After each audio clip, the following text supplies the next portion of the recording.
Well, it's here, the big 4-0.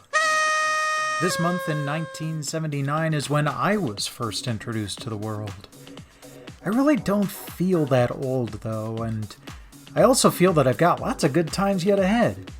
So this will be sort of a double Wayback, both for me and for Star Raiders for the Atari 8-bit systems, which has aged almost as well as I have. Well, as far as retro games go, that is.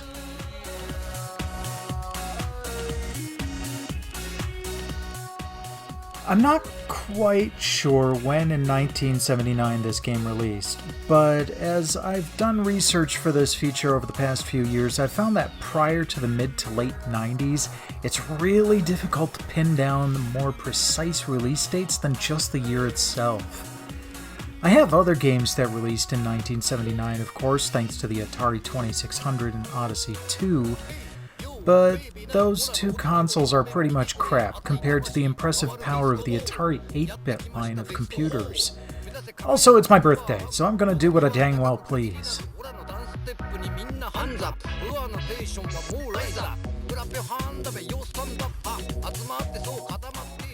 The main idea behind this game is that you're a space fighter pilot trying to clear out a menace from the galaxy before you yourself are destroyed.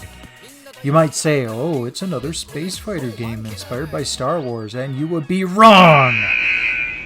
It was, in fact, inspired by Battlestar Galactica, which is kinda made apparent by the fact that the enemies are called Xylons. Real creative, guys.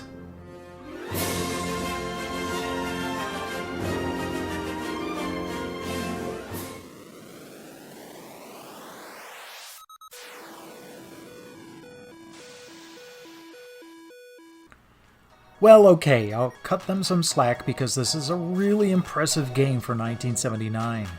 3D particle explosions, fast-paced combat with sprite scaling, a rather large galactic map that you can completely traverse in normal space, though hyperdrive jumps are advised, and a control scheme that wasn't afraid to be more than just the joystick and button.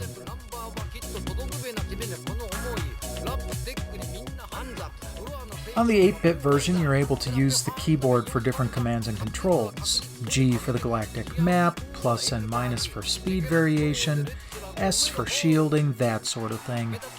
The later Atari 2600 version even carried some of this over with a special gamepad, though as with the rest of the game itself, it was significantly pared down from its original specs.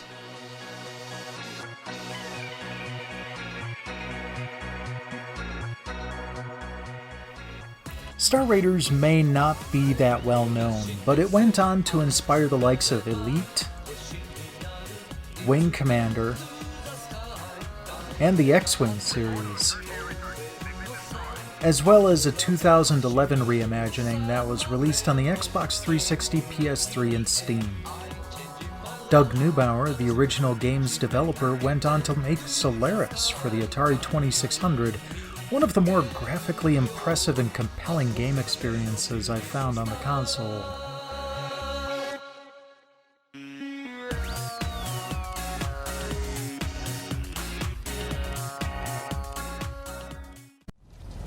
So the next time you get into your cockpit in that favorite spaceflight game of yours, spare a thought for Star Raiders, the great granddaddy of whatever it is you're playing, though, you know, not to say 40 is that old. I mean, console generations go a lot faster than human generations do, and, come back next week. I'll be here.